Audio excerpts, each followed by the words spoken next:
সম্মানিত দর্শক মন্ডলী, একটি গান সম্পর্কে আমরা বেশি পূর্ব পরিচিত আছি। গানটি হলো, হায় রে মানুষ রঙিন ফানুষ, দম ফুরাইলে ঠুস, তবু যে হায় কারোরই নাই একটুখানি হুঁশ। তো সেই হুঁশ থাকতেই আমরা ততক্ষণ পর্যন্ত বুঝি যতক্ষণ পর্যন্ত আমরা এই দুনিয়ায় জীবিত আছি। আর দম ফুরাইলে ঠুস বলতে এটুকু বুঝি যে আমরা দুনিয়ার পরবর্তী জগতে অথবা আখিরাতে আছি। তো আমরা যেমন দুনিয়ায় বেঁচে থাকতে, হুঁশ থাকতে অনেকের খোঁজ খবর রাখি, অনেককে অনেক কিছু জিজ্ঞেস করি, তার খবর আদি আমরা নিই, তেমনি আমাদের সবারই উচিত আমরা মারা গেলে বা আমাদের দম শেষ হয়ে গেলে আমরা কি রূপে আছি বা আমাদের আত্মীয় স্বজন কি রূপে আছে সেটা একটু খোঁজ খবর নেওয়া। কিন্তু আমরা বাস্তব জীবনে সেটা কতটা করি সেটা আসলে অনেকেরই দৃষ্টিগোচর হয় না। তো আমাদের এই দম ফুরাইলেই ঠুস, এই ঠুস অবস্থায় থাকা মানুষদের এখন বর্তমানে কি অবস্থা বা আমরা তাদের কতটুকু খোঁজ খবর রাখছি সেটাই আপনাদেরকে এই ভিডিওতে দেখাবো।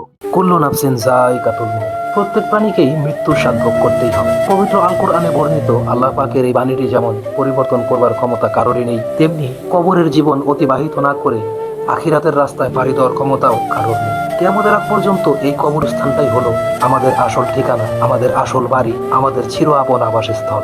আমি কর্মজীবনে যতগুলো জায়গাতে সফর করেছি, অনেক জায়গাতেই কবরস্থানগুলোর পরিবেশ জরাজীর্ণ অবস্থায় দেখতে পেয়েছি। কিন্তু গাজীপুর জেলার কাপাসিয়া অঞ্চলে কয়েকটি জায়গাতে ঘুরবার সময় কয়েকটি কবরস্থানের দিকে তাকিয়ে আমার মন ব্যথায় জর্জরিত হয়ে গেছে। অধিকাংশ কবরস্থানই অপরিষ্কার, জরাজীর্ণ এবং ধ্বংসস্তূপে পরিণত হয়েছে।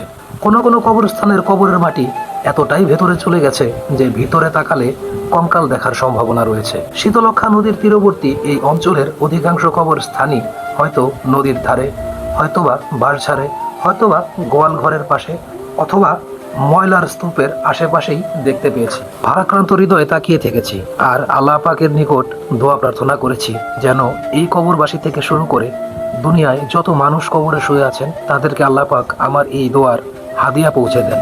মৃত্যুর পরে আসলে আমাদের কারোরই দোয়া ব্যতীত এই কবরবাসীদের জন্য অন্য কিছু করার মতো থাকে না।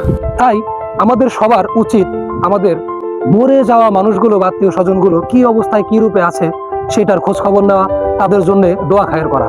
কর্মব্যস্ত এই জীবনে আমরা কেউই জানি না কখন কোথায় থাকছি, কি রূপে থাকছি। আমাদের দোয়া ও শুভকামনাই হচ্ছে তাদের অর্থাৎ কবরবাসীদের বা আমাদের মৃত আত্মীয় স্বজন যারা আছে তাদের জন্য একমাত্র পাওয়া। আমাদের কর্মব্যস্ততার ভিড়ে এমনও হতে পারে হয়তো একদিন এমন সময় আসবে আজরাইল আলাইহিস সালাম এসে আমাদেরকে বলতেছে যে যাওয়ার সময় হয়েছে, চলো যাই।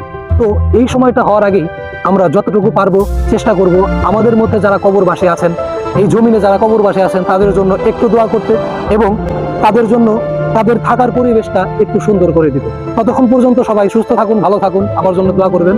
আসসালামু আলাইকুম।